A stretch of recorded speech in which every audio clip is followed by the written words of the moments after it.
Hello friends, welcome to day 5 of the Cork Give 20 Wine Days of February 2020.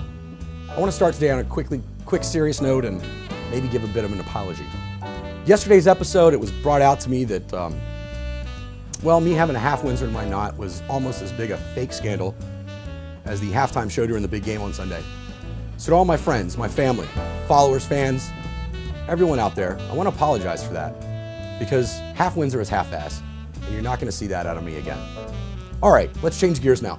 Friends, we have a great episode today, actually. We're talking about Vermont wines. Yes, I said Vermont wines. Remember episode 1 when I said every state of the union makes wine?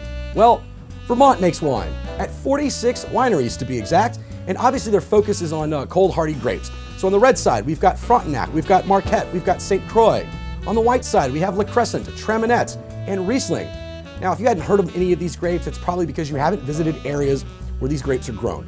And majority of these grapes I just mentioned were actually developed by the University of Minnesota as cold, hardy grape varieties for making wine. Now, the way I came across these two bottles is 2 years ago. I was attending the Beer Marketing and Tourism Conference in Burlington, Vermont, and a lovely local I met there, Heather. Thanks for piling us in your SUV and taking us to a bottle shop. She actually took us there to get some great beers because there were some new releases of beers we had tasted that day or during the conference. We all wanted to grab some to take home. But of course, I found the wine manager and said, talk to me about some Vermont wines. He pointed me to these two, so I bought them and brought them home. Today's wine, the first one we're talking about, is the 2016 Iapetus Tectonic. Now, this is made from the Le Crescent grape that I mentioned earlier. This grape generally has high acid and will make wines with apricot, peach, some citrus notes in there. Can also be used for dessert or late harvest wines as well. Now you're gonna notice the color on this wine. Now the color on this wine is orange, even though Le Crescent is a white grape. So how do we make orange wines and what are they?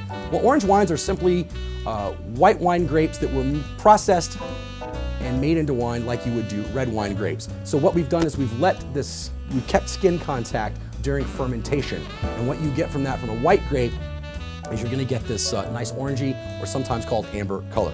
All right, let's give this wine a smell here. All right. Wow, I'm definitely getting some apricot on that. Let's give it a taste.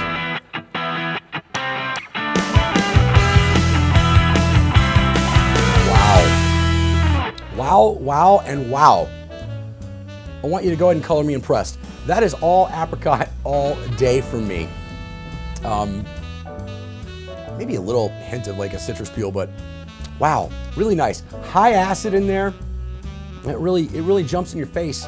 I'm getting a little bit of tannin on this wine as well, to be honest with you, which is not something you normally talk about on white wines or wines made from white grapes, but once again, we have the skin contact, so you're definitely gonna get some of those tannins. Wow, I love this wine. Wow, I really love this wine, and I'm gonna be honest, friends, pleasantly surprised. All right, let's go ahead and move on and see if the red variety here will impress me near as much. So this wine here is the La Garagista Loup-Garou. And Loup-Garou in English means werewolf. There's a whole story about the Loup-Garou on the back of the bottle. I'm not gonna read it to you. I don't know, maybe if I get bored this weekend, I'll pull the bottle out and do a dramatic reading of the story on the Loup-Garou bottle here. So this wine is made from the Frontenac Noir grape. Once again, also developed by the University of Minnesota to be a cold, hardy grape. Let's give this wine a taste here.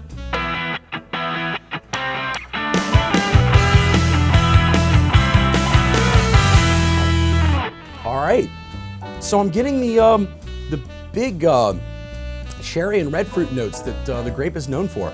Definitely some cherry. I'm getting maybe a hint of raspberry in there as well. Nice tannins, nice acid. Wow, this is a well-made, delicious wine, friends. I would absolutely have this with a hunk of meat. Yeah, which I'd have anything with a big hunk of beef, right? I mean, come on, let's be honest. I say that all the time. Wow. So for me on this wine, let me take another sip of this one here. All right, I'm gonna be honest.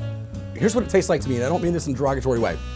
It tastes like if you put, you took a pack of black cherry Kool-Aid, pack of raspberry Kool-Aid, mixed them up together, maybe added the hint enough of sugar just to make the flavors of that Kool-Aid pop. Because come on, everybody at some point, rich, poor, or otherwise, made Kool-Aid as a kid and you didn't have sugar and you're like, wow, that was gross, and I just wasted my 8 cents that I spent on that pack of Kool-Aid when they're on sale like 20 for a buck. This wine is delicious. I love the bold fruit of it. I love the tannins. I love everything about it. Friends, I gotta be honest, if this is what Vermont's wine is about, I'm I'm all in. All right, friends, well, thanks for joining today. I hope you learned a little something. Hope you had fun. Once again, please accept my sincere apologies for yesterday. Won't happen again. I want to thank you for joining me for the series, for supporting me, for sharing this out with your friends and family and coworkers and moms, dads, everyone. And until tomorrow, friends, be nice, be safe, and be happy. Cheers.